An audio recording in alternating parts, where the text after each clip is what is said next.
Hi, I'm Kevin, And I'm Amanda. and we are serving up. All that jam.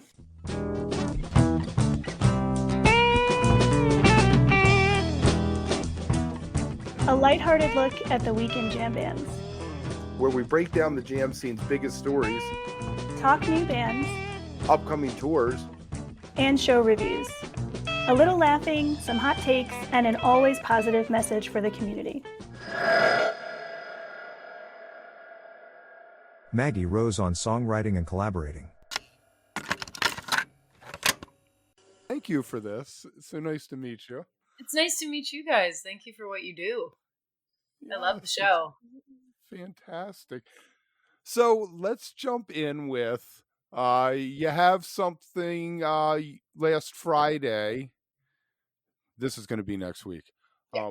You had a 45 come out, the first song from a new album.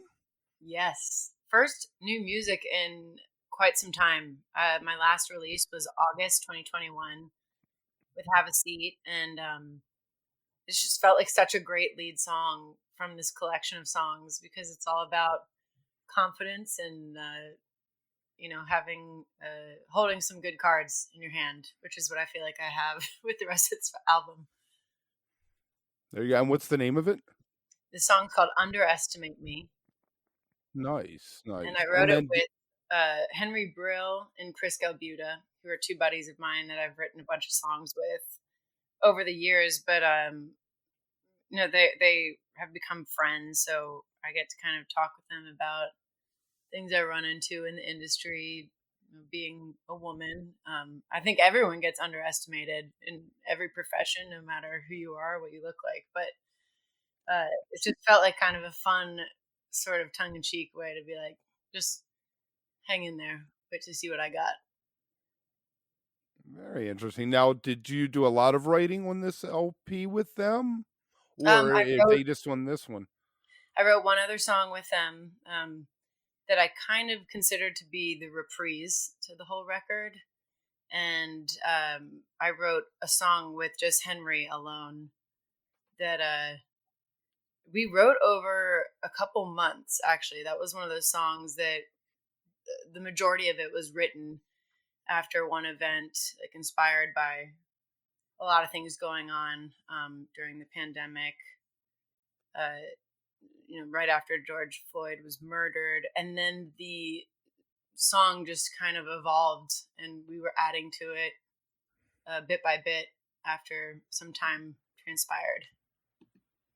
Which is not how I always write songs. Sometimes it's just like, well, that happened in 2 hours, and then it never happens again like that, or they just take a long time to curate and edit. Oh, that's cool. Yeah, I was wondering if that was typical for you. So that must have been a really just intense moment all around. Did you ever feel like you needed to go back to it, or was it kind of set as you wrote it? You're like, no, this is what it needs to be. I think it needed a positive arc. With this song with Henry that I wrote in particular, it's called Lonely War. And I actually, with this album in particular, kind of had to just sit with sadness in some of the songs. There's a little rage and anger. There's a lot of introspection. It's definitely the most personal record I've ever put together. But I think that that's okay. And that's why it feels scary and why this record feels a little bit more intimate, because I'm not trying to soften the edges at every turn with all the songs and what they mean, but it was also really cathartic to write them. So there's beauty in that and comfort, and I hope that it provides that for the people who hear it. There you go. And this record is on a new label. Didn't you announce last week something? I did. Yes, I signed with Big Loud, and they are making huge moves and lots of noise in Nashville. And, I consider myself to be not of really one genre in particular. I had this album mastered in January. So to me, it seems like such a pure relationship rooted in trust and creativity, because they intercepted something that I was doing, which was just, me doing music on my own terms. And they accepted it fully, and they're just kind of helping me release this music in the ways that I had always dreamed I'd be able to, and giving me a boost that I've been waiting to get for a long time. But it had to be an authentic bond between me and a team that really doesn't want me to alter my course or change what I'm doing or follow the trends. And I think that's going to lead to a nice, hopefully very long, sustainable relationship. So has it been driving you crazy to be sitting on an album since January? Yeah. What do you think? Absolutely.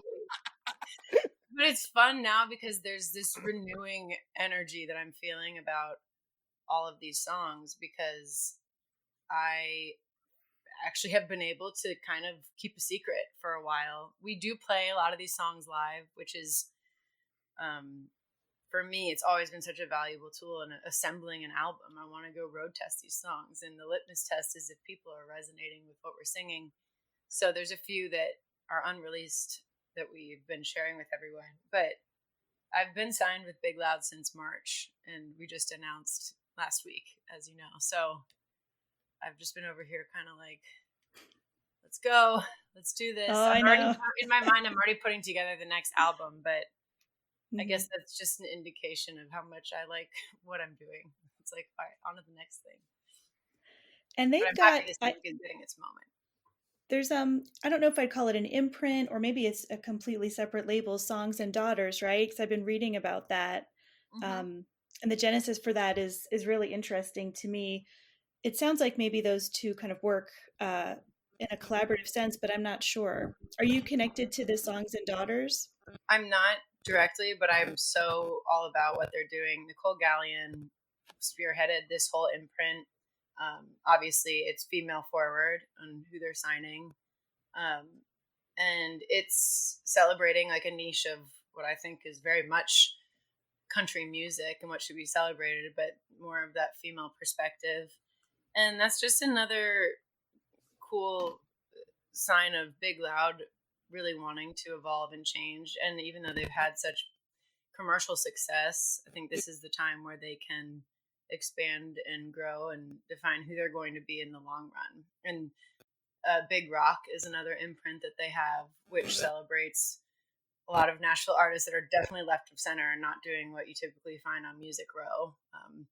There's punk rock artists, and there's just more indie lo-fi approaches that some of these artists on that imprint are taking. And it's just an exciting time because they're all over the place. But the one consistent thing that I've found is that everyone knows all the music that they're working at that company, and they feel genuinely connected to it. So there's skin in the game beyond just the investment that they're making. I think that this is a stage in their in their evolution that's going to determine who they are, and they want these artists to help them tell their story as well. We've asked several people this, men and women. There's 50% of the people in the world are women, more than 50%. Why are there not more women in music in general, but in the more localized jam band scene? Do you have any insight on that? Man, I don't, because I feel like there are so many women in music behind the scenes. In the jam scene, there are a lot of women, and the women who are there seem to get celebrated a lot. Maybe it is because of the rarity, like Jen Hartswick, Kanika Moore. I feel like I've been really embraced, even though, I think there's elements of my music that really fit, and then the elements that don't conventionally fit in that format seem to be upheld. So, I mean, I think it might just be about willing to venture into those territories, or the lack of willingness on some women's parts, because that's the perception. But I think that if you get in where you fit in, as they say, I found that it's a really welcoming place to go and play music. Like all these festivals that we've played that are, jam festivals, have been some of the most loving crowds that I've gotten in front of. But for the women, men, inequity. I don't know. I just want to see it change, but I don't think it's for lack of talent or for lack of contenders. And we've gotten some interesting answers. Someone suggested that women are never handed guitars; they're given clarinets. You know, when they're younger. Yeah, I think that there is something probably just gendered about the male attraction to a guitar at an early age, because maybe not even just necessarily the love of the music or playing, but all the things that come with being a moderately good guitar player, like the chicks that come with it and all the attention. I Boy feel like, math, huh? yeah, I think that men are impressed when women play guitar, but I don't think that they immediately want to date them. And I think women, there's something that immediately just kind of sparks our attraction.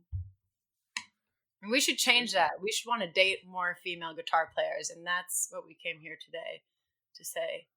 Right. You put the spotlight on a lot of, women songwriters with your podcast. I guess it's on pause now because you have the record going on. You want to talk a little bit about that?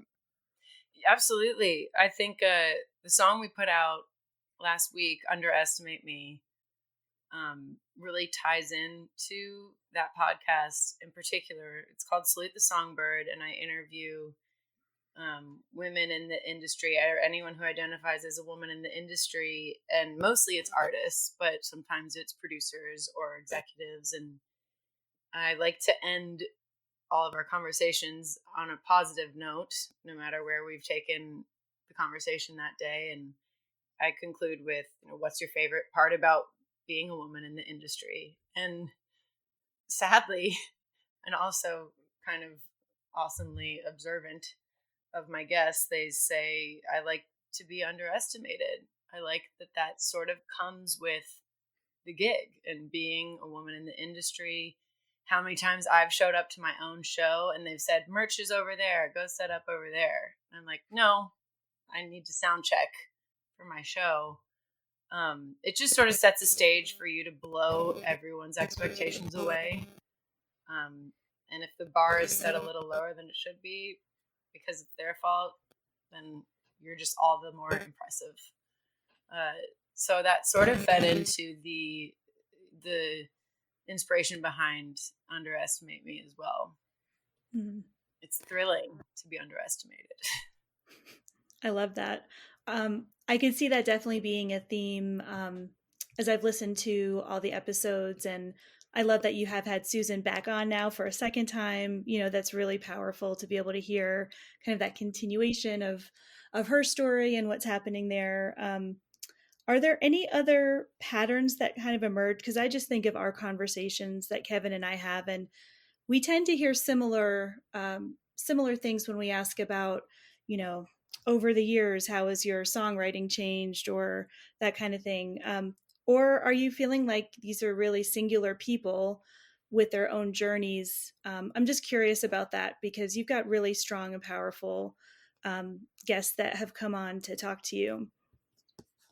You touched on a couple things in the question. I mean, what I found is across the board, regardless of, how intimidated I am to talk to someone because they are so established, or if I'm excited to talk to someone because I feel like I'll have a hand in helping introduce them to my audience, I've found that no one is an overnight success. I mean, that's obvious, but it's crazy the trials that everyone has gone through to either get their proper respect or even just find their own voice. A lot of people have been their own worst enemy in their creative evolution. So, there's not a single conversation that I've had that's led me to believe that anyone's journey in putting music out and connecting with their listeners has been easy. But I do think it's encouraging to see how much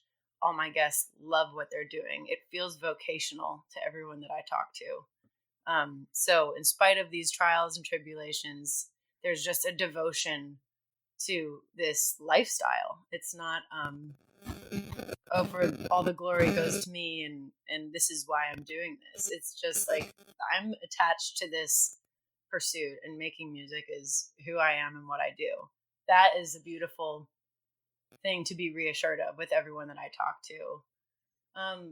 And also that there's so many multitudes within all of my guests. Like, they are incredible writers, and their writing style can change, and they can have these insecurities about taking different directions with their work.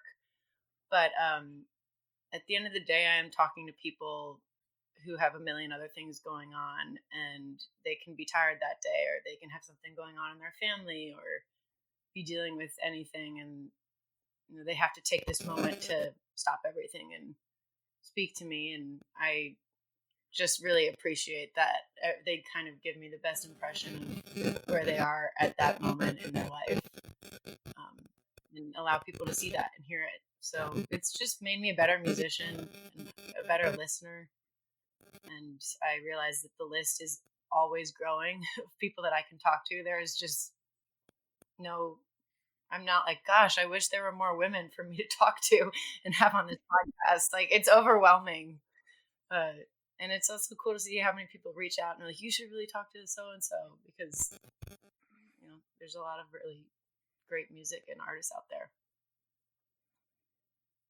That's perfect answer. Can we go back to Muscle Shoals? Maybe track how Muscle Shoals ended up with the sessions for the new album, if you can connect that, and maybe we can throw in a little bit of Fish talk for our fans out there who like Fish. I hear that Don Hart somehow became involved. Yes. Yeah. So there's a big connection with the last record I made at Fame. That record is called Have a Seat. And the producer of Have a Seat is Ben Tanner, who also produced this forthcoming album of mine. And Muscle Shoals just was calling to me. I love so many albums that have come out of there. And I felt like I needed a bit of a mecca of sorts as a musician to just go there and make this record with some tremendous musicians who are from Nashville. Some of them toured with me for a while. Sarah Tomek and Larry Foreman, Alex Paul. I also had musicians that Ben Tanner got from the Muscle Shoals area, and it was pretty badass to put that together. That Don Hart, who, if you love Fish or love music, should know this guy, because he's an incredible arranger and composer, conductor, and he heard one of the tracks from Have a Seat, and I think he heard it on Lightning 100 in Nashville, which is our local independent radio station, and he reached out to me on Twitter, and my husband and I work together, and he was looking through the mentions because he helps me with socials, and he's like, holy shit, Don Hart just tweeted at you, and he started showing me everything that Don Hart was involved on, and I was like, well, I need to work with him. We have to, if he loves the music and this is how this organically came together, then let's collaborate with Don Hart. I have my podcast, Salute the Songbird, with Osiris Media, which is founded by RJB and Tom Marshall, who's the lyricist for Fish. So he knows Don Hart. We worked on an episode of Sugar Maple, which is the podcast they wrote together. And when I was tracking this forthcoming record, No One Gets Out Alive, Don was there for every second of tracking, just so he could start getting in his head what he would want to put together for string arrangements. We even used like a 64-piece orchestra in Macedonia that we were able to use them remotely because Don is so proficient at writing notated music, and he was able to conduct this orchestra in Eastern Europe remotely, and that allowed us to find this amazing, because this was pre-Big Loud. I don't think Big Loud would go for this anyway. If I was like, I want a 64-piece orchestra in Nashville, this allowed us to do this somewhat affordably, but also it brought this drama and theater to a couple of the tracks that I really wanted. I wanted to Swing for the Fences. And then there was another session with Don in Nashville that we did with a smaller ensemble for the remainder of the songs. And I just wouldn't have been able to capture any of those emotions that he evokes with the string and horn arrangements that he put together without him being with us every step of the way. He's just a legend and the nicest person you'll ever meet as well. He is a good guy. They so when you went to the record label with a completely finished album. Did you remaster it, retrack it, overdubs, anything after? No, I didn't do anything after. I think we maybe like worked on a remastering of a couple of songs, and we're doing it Atmos mixes for every song as well. So they've been able to be part of that excitement. But yeah, I mean, that's how crazy their whole engagement has been in the sequence of things. That's just not what my jaded little heart has come to expect after being in the industry for so long. There you go.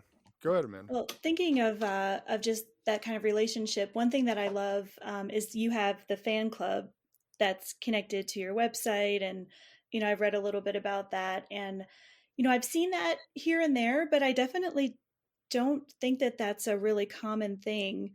And I love how it's it's a combination of a lot of different features, right? So you've got not only kind of ticket sales and other things that people might get advance notice of, but then there are these sections there. I would love to just maybe hear a little bit more about how you've kind of envisioned this and what it might give to you and the fans. So the fan talk, Q&As, I just think that that's such a really refreshing way to maybe connect. But yeah, could you just share a little bit about like where that came from and how that all works?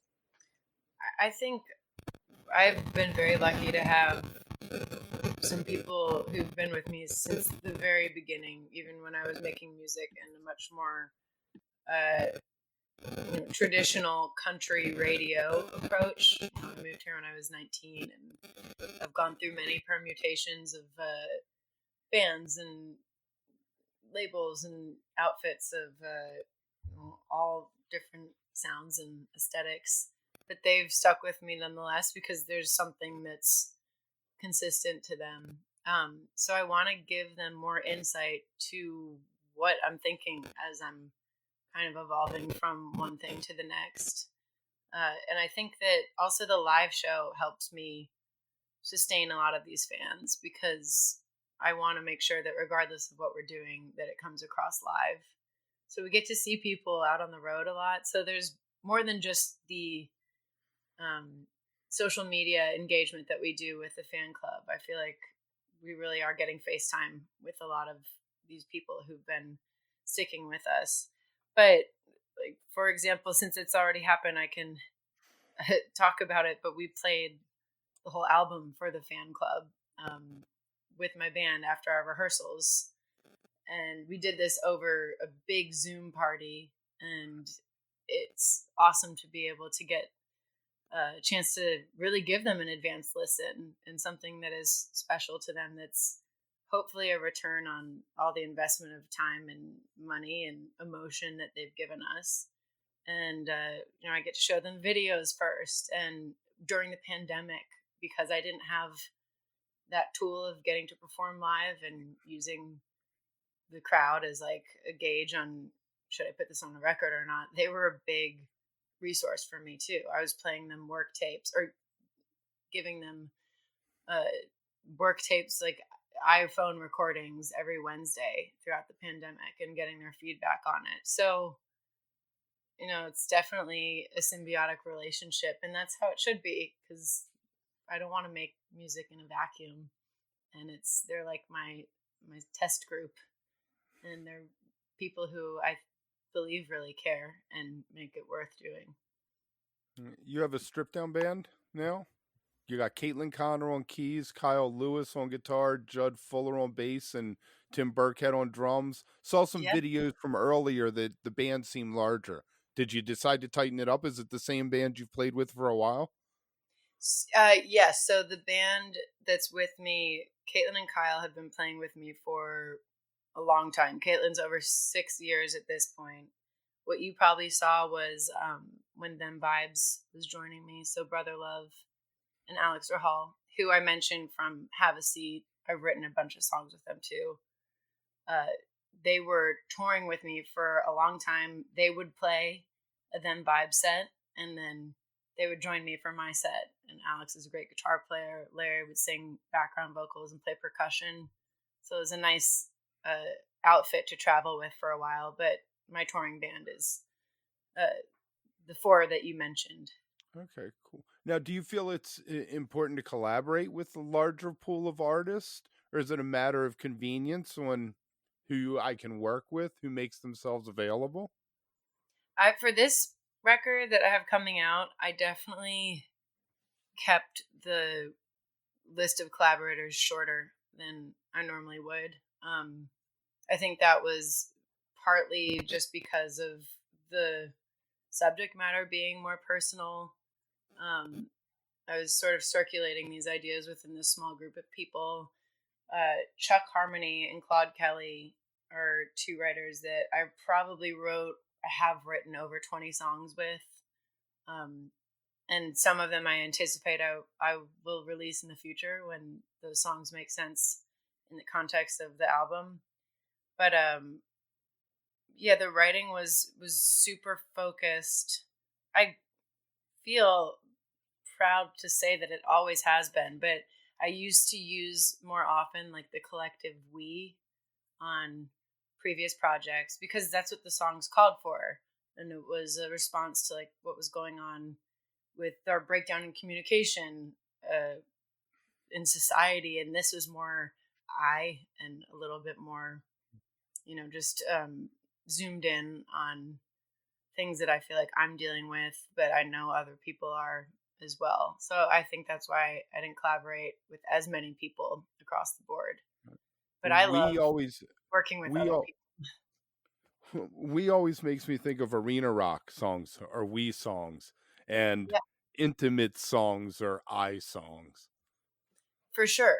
I just saw like the 1975 the other night, and they're the epitome of arena rock, and it was awesome. But like, there's a lot of we songs in those ones where you can see the crowd is like they're part of it, and I love that atmosphere too.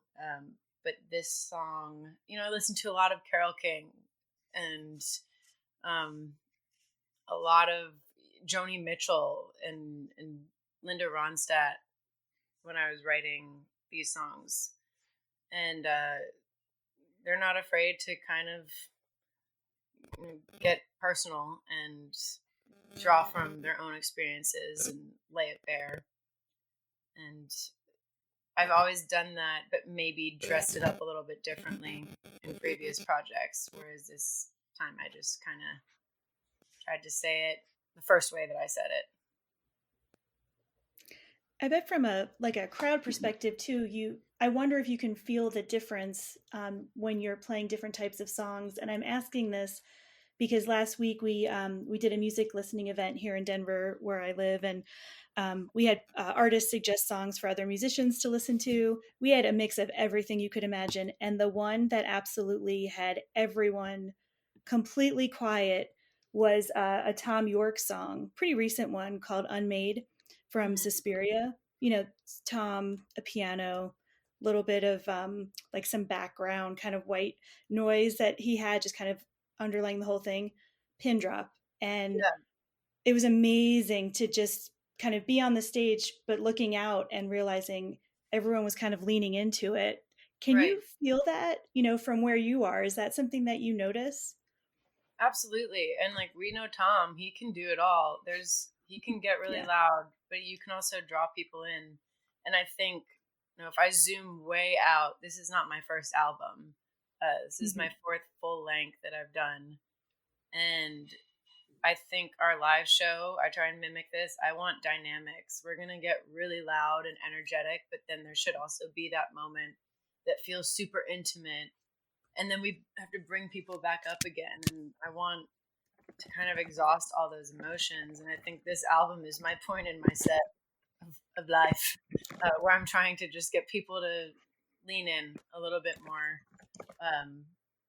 because it's been a really loud couple last years, I think, collectively. And while we have drama and theater on this record, I think subject-wise, it's more.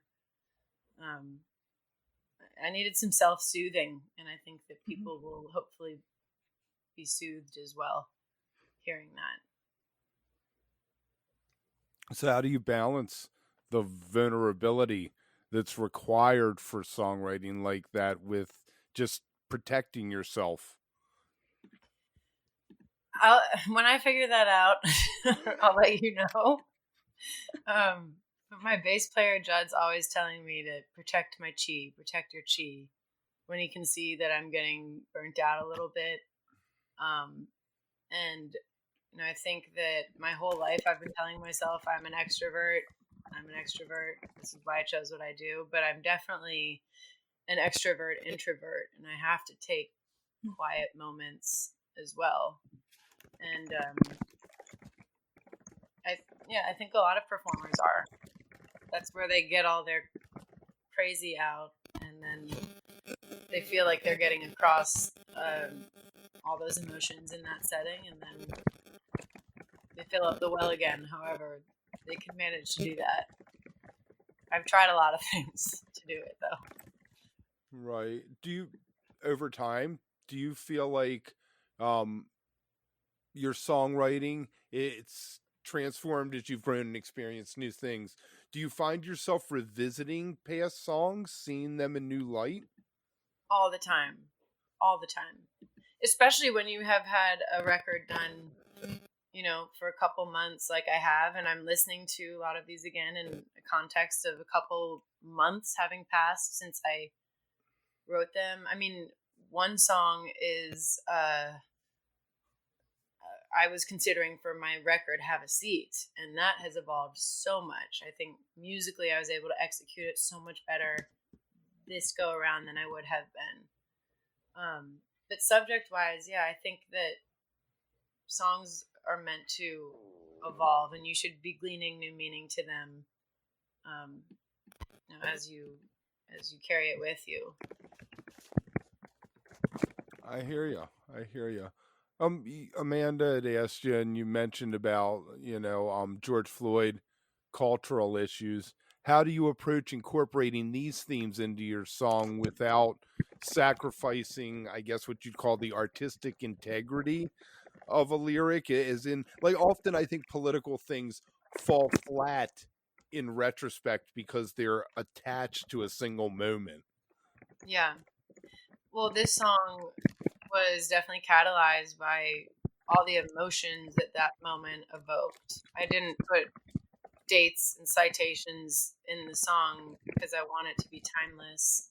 And I also don't want to take up the oxygen of more informed people than myself when it comes to certain topics of activism. I don't think that it is every artist's responsibility to speak to everything going on, because I think sometimes other voices need to be amplified.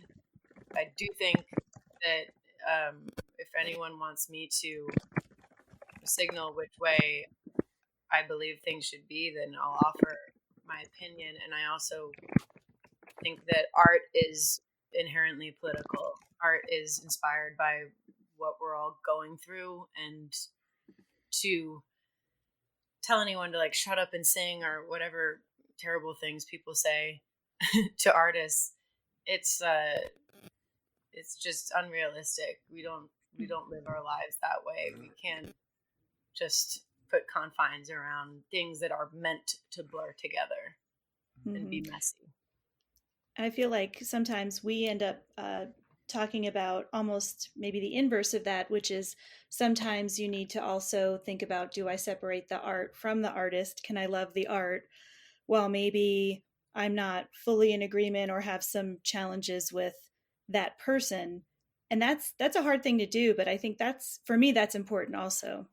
Absolutely. I mean, I think about all these artists that we revere that we don't know anything about, that have been revered for centuries. And Or why did Van Morrison have to open his mouth? Come on, dude. why did Van Gogh have to be crazy and cut his ear off? And like, I'm sure Picasso did some things that weren't really above board. But again, I think a lot of times it's about those moments of silence and reverence that artists can show that I think can be really impactful. And I want to use, that's why I love my podcast for me selfishly, because it's like this long form medium where I can talk about things with more nuance.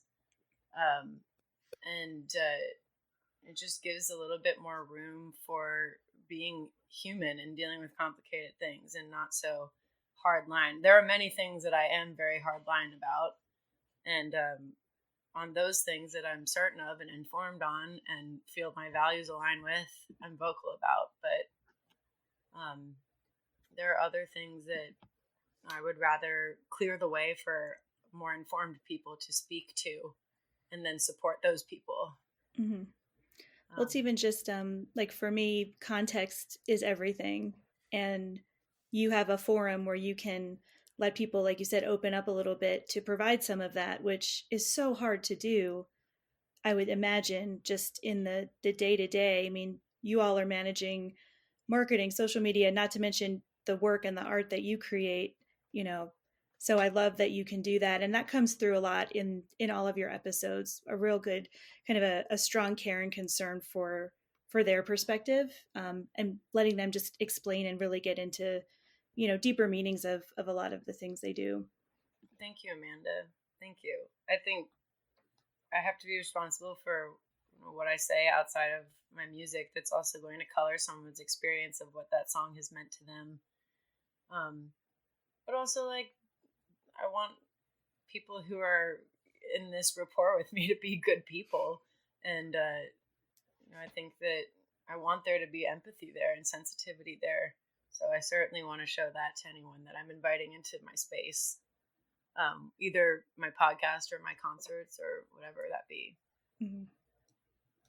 How does it feel to know that either your words on your podcast or the melodies that you sing have the power to impact people's lives in meaningful ways? It's terrifying. And I feel like at 3 a.m, I have full-on imposter syndrome sometimes. But then I wake up and I'm like, all right, I get to do this and I'm doing my best. And in this moment, with everything that I know and have lived thus far, this is how I feel. And I think artists and people in general probably used to have a better time of that because not everything was documented and scrutinized. But I think if you want to do this now, you just have to know all of that and willingly go forth anyway. So it feels like a privilege, but it also feels, I do think everything's more forgiving than you think. And what lasts the longest to me is music. And that's because once you give it away, it belongs to everybody, and it can evolve and it can transform over the years and be shaped by all the things that happen from the time you put it out and how people incorporate it into their lives. Yeah, I think twice often about stuff I post. I'm like, don't even say it. Just don't even go there. Yeah.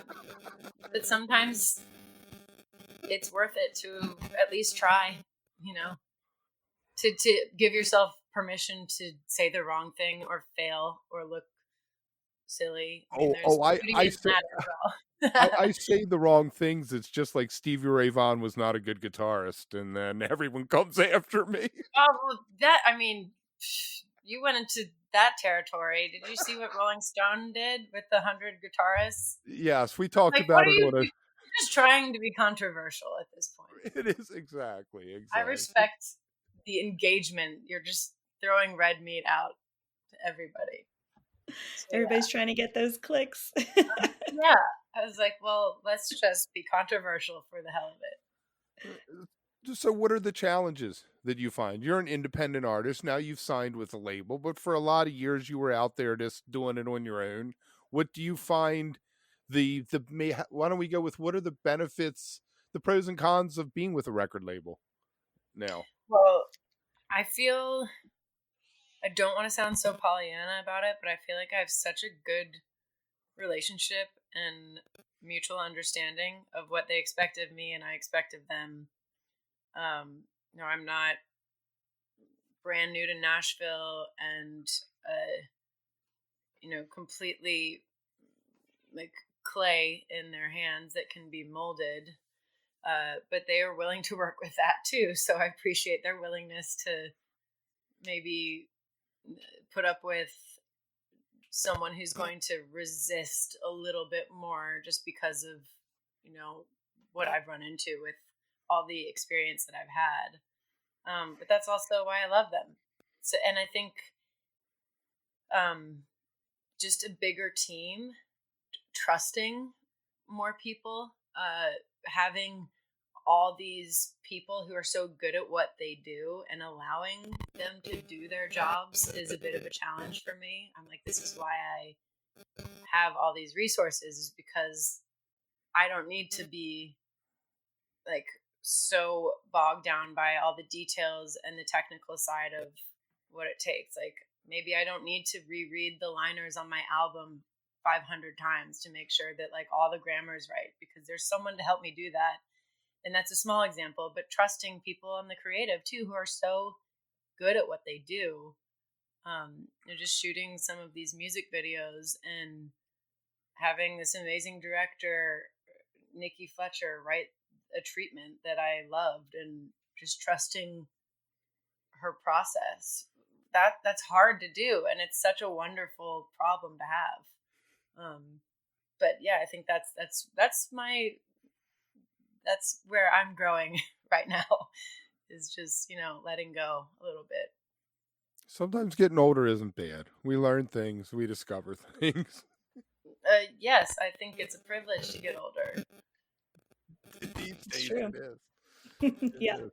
All right, let me ask you, go back to your songwriting, because this has been something I've thought about listening through your stuff. Do you feel like that you have any recurring motifs or symbols in your song? And if you do think you do, what do they represent across your body of work? I do. I actually was, speaking of reading liners, I was proofing all my lyrics today again for all the songs on this upcoming record, and there's definitely a lot of nature imagery. I think just inherently, the word mad came up a lot, both mad as in angry and mad as in crazy, which I felt was maybe like I was showing my ass a little bit there. But then I think forgiveness, acceptance, moving on. I mean, there's a lot of that in this record as well. Letting go. I mean, it's actually a perfect segue to the question you just asked about what challenges are. Like, it's a huge theme in this record. Letting go, forgiveness of self, forgiveness of others, only taking with you what you need going forward, and not trying to reconcile every single thing that's bothering you. That's a big theme. I like that acceptance. It's so hard, but I think having music to listen to, when we're going through those kind of times is so important, and the way that you're explaining that is so relatable too. And I think that's a big part also for me in your work, is just being very authentic and honest about all of those different, phases. I know that you're on tour right now, and maybe, Kevin, you all talked about this before I hopped on earlier, but you're kind of in the middle of a tour. I think about like pre-COVID, after audiences, and if anything has changed from your perspective with just what that experience is like with people at shows. Here in Denver, you hear on a regular basis, people are still so grateful to be back seeing music at all, and it's already been, some time, but that feeling hasn't really gone away. I'm just curious, like from your perspective, do you get that sense too, or is it kind of like, okay, we're here, we're back, people aren't really thinking about it anymore the way that they did? I certainly know that on our end, we're really grateful to be back. And I think people seem to be taking care of each other in the audience. I think that like there's just a general vigilance from like one concert goer to the next, even if they don't know each other, which is really nice to see. Maybe that was there before, but my senses were so heightened from being deprived of that for a while. There is a big oversaturation of live music now, and there's a lot of people trying to make up for lost time. I think what I've been hearing from a lot of venues who are still struggling is there's not a whole lot of like commitment ahead of time for people to go to a concert. They'll kind of like show up if they want, and that hurts venues like a lot because they were canceled on consumers for so long by so many artists for an extended period of time.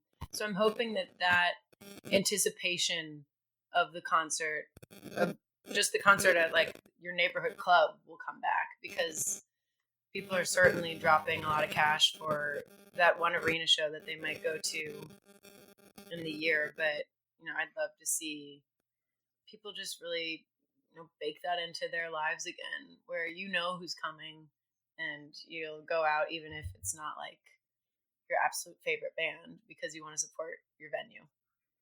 Do you think that like is part of the reason we get people like last year? Dead and Company in October announced shows in May and June and July. So far ahead of time. I don't ever remember concerts being announced years out like they are now. Yeah, and I think there's also like a balance that should be struck with that too, because out of sight, out of mind, and I would have trouble committing to something that far in advance as well. Right. And I'm sure that it's something that they are trying to do to ensure their investment. Like there's a lot of people who have to make commitments for that show in particular to happen.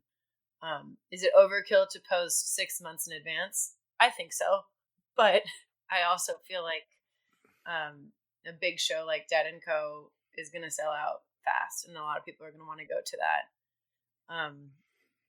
So yeah, we're a little wonky with all the promo stuff, and I think everyone's still a little scared and not. We haven't fallen back into that ease of promotion and imprinting like on your fans when you're going to be around. Like you have to remind people a million times. It must be cool to be at the widespread Tedeschi Trucks level, where you can play every 2 months, do 3-6 shows, and know that you'll sell out a theater in a town and for a weekend, and people will travel to. Oh yeah, and I mean they had that going on way before the pandemic happened, and that's why bands like that. I love that model. Sure, and like when have you needed a radio hit from those groups or from Fish? The commodity that they're really selling is their live experience, and in a small way I've tried to mimic that as well, which is why even with new music finally coming out now, we've stayed on the road, because there's still so much to offer in the live setting for us, and just a way for us to just stay engaged. So I think you kind of have to condition your fans to count on the fact that you're going to come out and see them. Yeah, that's true. And I don't know if it's market specific or what, just having a lot of friends that are musicians or in the industry all over the country. It's like you see these pockets where it feels like the scene kind of supports readily bands of all shapes and sizes and really comes out regardless. But I know that that's not like that everywhere, and yeah, I try to be considerate of the fact that most people are not living in an area where every week you've got, a handful of great artists coming into town, sometimes just to hang out and like jam, exactly. Yeah, you just helped me get to this point in a very clumsy way, but that's it. It's like the size of venues that can help a small band grow to a medium-sized band to then eventually play like the amphitheaters or even arenas. Like those are becoming fewer and fewer. And there are so many places in Nashville because we are like a music town where I could, in my neighborhood, go see live music tonight and expect to see a lot of my peers out there. But I don't think you should have to move to Nashville to have that opportunity in a smaller way. Yeah. And I just wish that people were fostering like that live music scene a little bit more. And it feels like that's sort of fallen off since the pandemic, and maybe it'll come back. But if people didn't have to spend so much on concert tickets elsewhere, then maybe they'd be able to spend $20 at the door at their neighborhood venue. That's the thing. It is. That's a good point. No, I totally appreciate how you just said that. I agree completely. Fish was in Nashville the other weekend. Did you get to see him, or were you out on the road? No, I was in Italy, so I can't complain. There you go. Yeah. But I would have rather been in Italy. I was right by Uffizi, and my husband and I kept singing "You Enjoy Myself." Nice. Every time we walked by it. You got it. He was very aware of like the moment they got on stage and the moment they got off stage, and I think we were like, all right, if we're going to miss these shows, I guess being in Florence and Rome for a vacation is a good enough excuse. We haven't been on a honeymoon yet, and that was it only took us 7.5 years. Nice. Love it. When we got married, I pimped my wife out to do the wedding dress dance where everybody gave her money to dance with her. And we ended up with enough money that we went to Nashville for the weekend for our honeymoon. Nice. What a way to start the marriage. Be like, get out there, honey. Get out there, make some money, babe. Yeah. You're 6 months pregnant, as it is. It's cool. That makes it even better.